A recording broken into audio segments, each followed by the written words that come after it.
Good day, everyone. Today I'm going to talk about something interesting with respect to calculus. We all know that calculus can be a single calculus, a multivariate calculus. It means you're looking at more than one variable. And calculus simply means differentiation or integration of certain functions. We want to differentiate or integrate functions. It can be a single function or a multivariate function. We can do that. Now there's another interesting thing about how these functions can be represented. Now this function can be a scalar function or it can be a vector. And this is all about what we are looking at under the vector field or vector calculus. So if I'm looking at a vector calculus, it means I want to be able to differentiate a vector. So I'll call it vector differentiation. And I want to be able to integrate a vector. So vector integral calculus.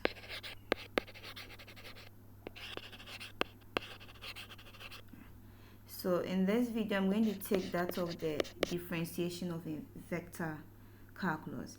There are three key operations under vectors in terms of the derivatives.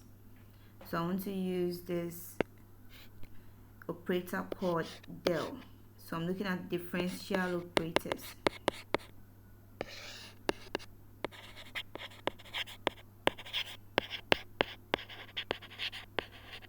Of vectors. This is called a del, or it is also sometimes called a grad. Grad means derivative of certain vectors. So I can have this equated to a partial derivative with respect to x, a partial derivative with respect to y, with respect to z. It means I'm looking at three coordinates, the z, y, and then x coordinates. Since these are vectors, it means I have some units attached to them, I, j, and then k. I can rewrite this as component wise as that is a vector. We all know you can represent vectors using the unit vectors or in a component form. This is the same as this. So I have this as equation 1a and then 1b. They are the same, so they are equivalent. If I have this operator, I can find the gradient of any given vector. So if f is a vector field or a vector, I can find the grad of the vector. This is simply going to be partial respect to x, respect to y, respect to z, multiplying whatever vector I have. And the question is, what would this be? This is going to be f respect to x, f respect to y, and then the f respect to z. It is multiplying in the vector component. So realize that the gradient of a vector is a vector because I have three components here, 1, 2, 3. Hence the gradient of a vector is still going to be a vector. Now there's another operator called the div. That is the dot product. So let me change the pen. If I want to find the gradient, it's as if I have the operator here, dotting my vector f. This is a dot product. Dot product, you know you are adding component by component. So now this is going to be equated to the partial of f, the partial of f respect to x, plus the partial of f respect to y, plus the partial of f respect to z, because it's a dot product we add. And this is not a vector, this is a scalar. It will give you one unit or a single answer. So it means that I can write this one as the div of f. It is equivalent. This is the same as that. So the divergence of a vector gives you a scalar. The gradient of a vector gives you a vector. Let's look at the last operator here. I'm going to use a different pen. Let's take green. If I want to cross a vector, the operator del crossing a vector, it's as if I have the operator del here crossing my vector f. And how do I represent that? It has a symbolic determinant. So it is equal to the components of the vectors I, j, k. I have the first term, which is the operator, and I have my component of the vectors. You know it is 3. So x respect to y respect to z. It is a symbolic determinant.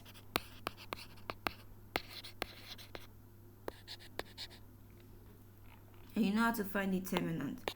It means that if I take the I component, I'll have this and that.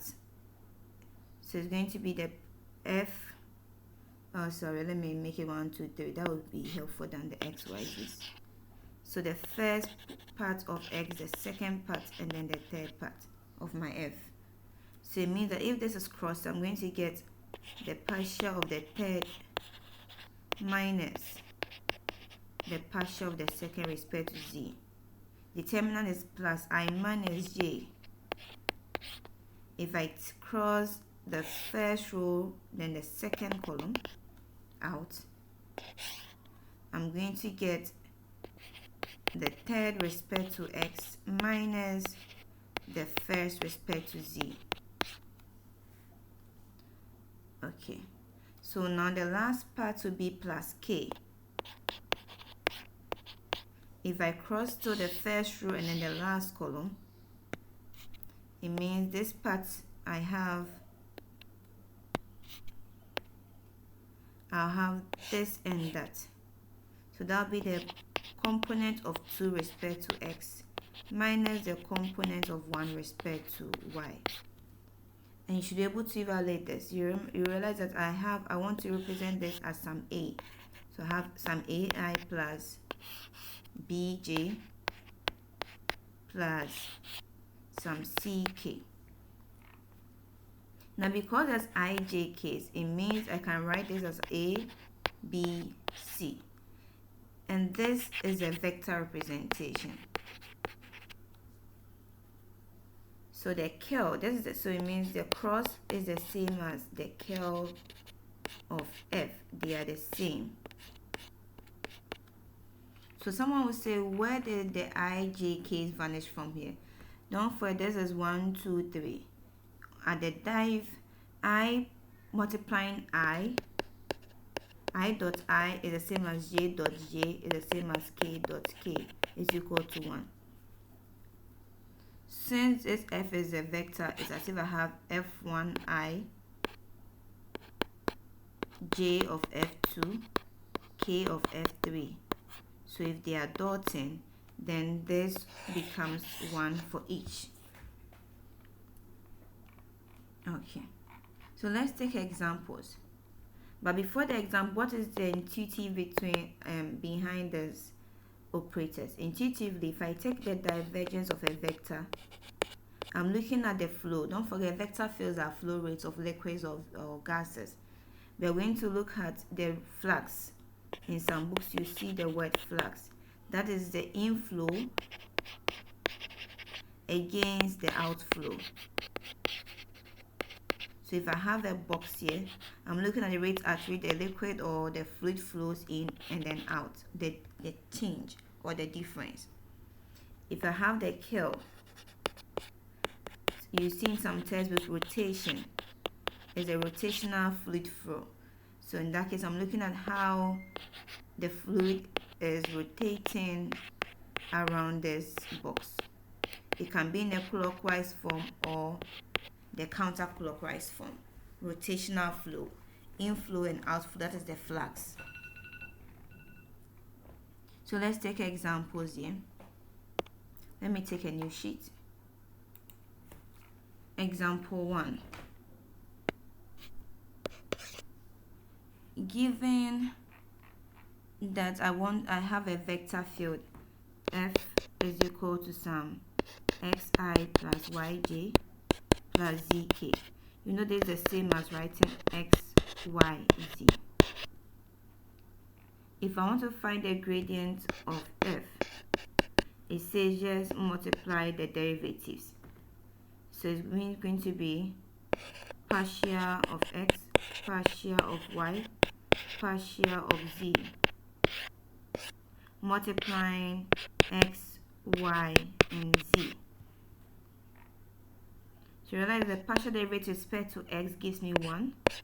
The partial derivative with respect to y will give me 1. And that of z will be 1. This is the same as writing I plus j plus k. But if I want the div is a dot.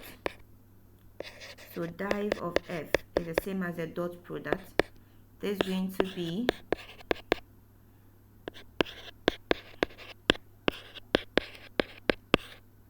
so let me use the right representative. Dotting x, y, z. If I differentiate respect to x, I'm going to get 1 plus, because of the dot, this respect to y gives me 1. The last respect to z also gives me 1. It means that is 3. And this is a scalar as we have said. This is a vector.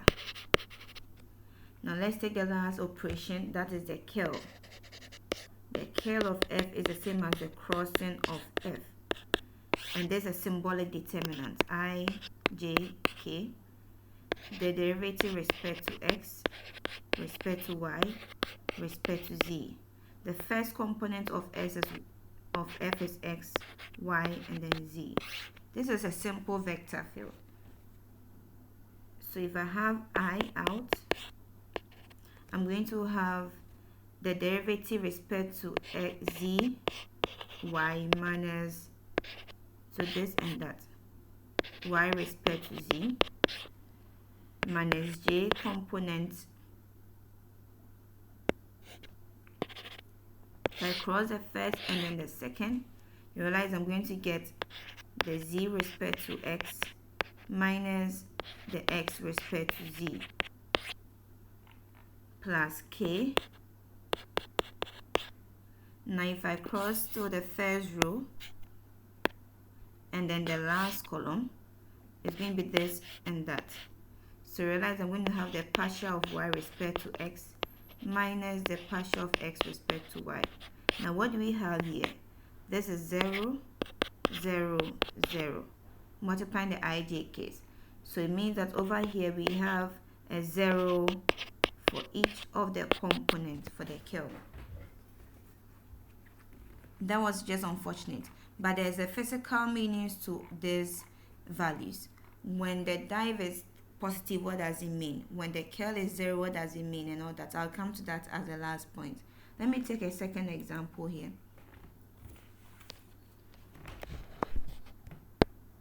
So assume I have a vector field giving us which one do I use? Let me take some x squared and then plus 4xy cubed and then 4 square, let me make it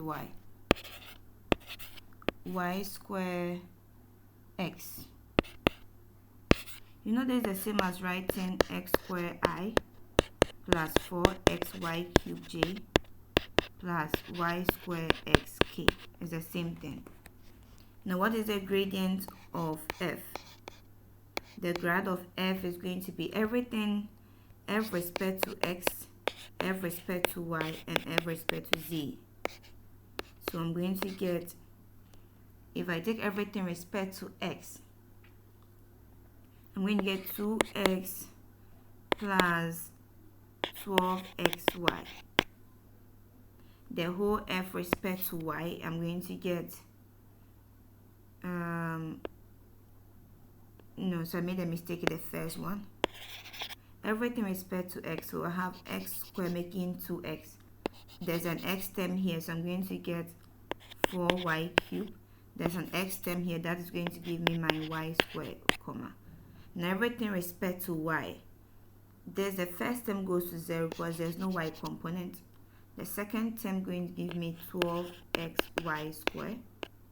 Then the third term is going to be 2yx, comma. Then the last component with respect to z, there's no z terms in each of them. So it means there's 0 for the z part. Now the divergence, that is a dot. So that's going to be f of x plus f of y.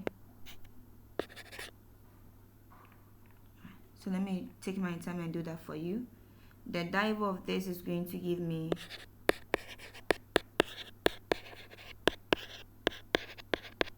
this is going to dot the first point, which is x squared. The second is 4xy squared. Then the third is y squared x. I think I can expand this now. Okay. So let's see. If I differentiate with respect to x, I'm going to get 2x plus, because of the dot. So the first take the first, the second is going to be 4 to 8, 8xy. And then the last point here is going to be respect to z, that is 0 plus 0. It means my divergence is just 2x plus 8xy.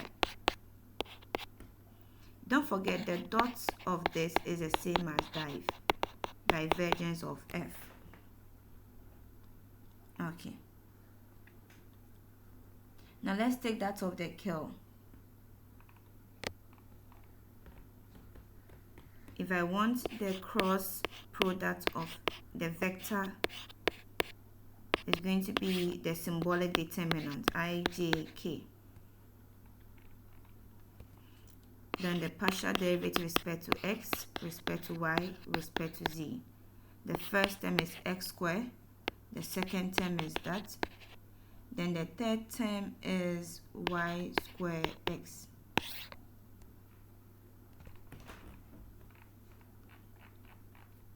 So I have I out. If I cross the first and then the first row, it means I have to differentiate 4 squared x with respect to what? Y. Minus, I have to differentiate 4xy cubed with respect to what? Z. I'm just using a different representation, but it's the same thing. Okay. Then minus j. So I still cross the first row and the second column. You realize I'm going to differentiate y squared with respect to x minus differentiating x squared with respect to z. If I take the last one plus a k, it means I still cross the first and then the last. I'm going to have to this too. It means I'm going to differentiate 4xy cubed by x, and I'm going to differentiate x squared by y. Let's see what we are getting here. So the I part, if I differentiate with respect to y, there is no y term here, so this is 0. If I differentiate with respect to z, there is no term, it's also 0. Minus j out, differentiate with respect to x, I'm going to get y squared. Minus, if I differentiate with respect to z, there is no z term there, so that is 0. Plus my k. If I'm differentiating here with respect to x, as I see, I'm going to get 4y cubed. If I differentiate the last term with respect to y, there is no y term there, so that part is 0. It means my I component is 0, because 0 minus 0 is 0. But my j component becomes negative y squared j. And then my k component becomes 4y cubed k. This is a vector. So I can rewrite this as negative y squared 4y cubed as my final answer for the curl. So let me have some properties here. Let me move to the next sheet.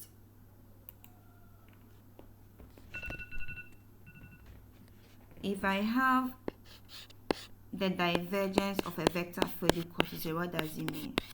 If I have the divergence less than 0, if I have the divergence greater than 0, what does it mean? The same way, if I have the curl of f equal to 0, the curl of f is less than 0, and then the curl of f is greater than 0, what does these things mean? So if it's equal to 0, it means that the inflow, so I have a box, the inflow against the outflow are the same. That is sink source free. But if it's less than 0, it means that the inflow here is greater than the outflow. So inflow is greater than outflow, and we call that a sink. So in the textbook, if you see a sink, that is what it means. If it's greater than 0, it means that the inflow is less than the outflow, and that is given as a source. Now when you come to the curl part, if it's equal to 0, it means that there's no rotational movement. If it's less than 0, then we have a counterclockwise. So this is a clockwise rotation, and there's a counterclockwise rotation. And it'll be interesting to read the physical meanings to this. So I'll give an example, like if I open a tap, divergence. If I open a tap, there's a flow out of the pipe. So we can have a flow towards the point or away from the point. So if it's away, means it's moving out of it. So if it's moving in, it is moving towards the point, or it is moving away from the point. And then the curl will be like stirring a tea in a cup. If you stir a tea in a cup, you have that rotational flow. This rotation can be in a clockwise form or a counterclockwise form. These are the two simple phenomena, but you can also search on how these things are meaningful to your field of studies. In the next video, I'm going to take the integral vector calculus. That will be the second part here. All right.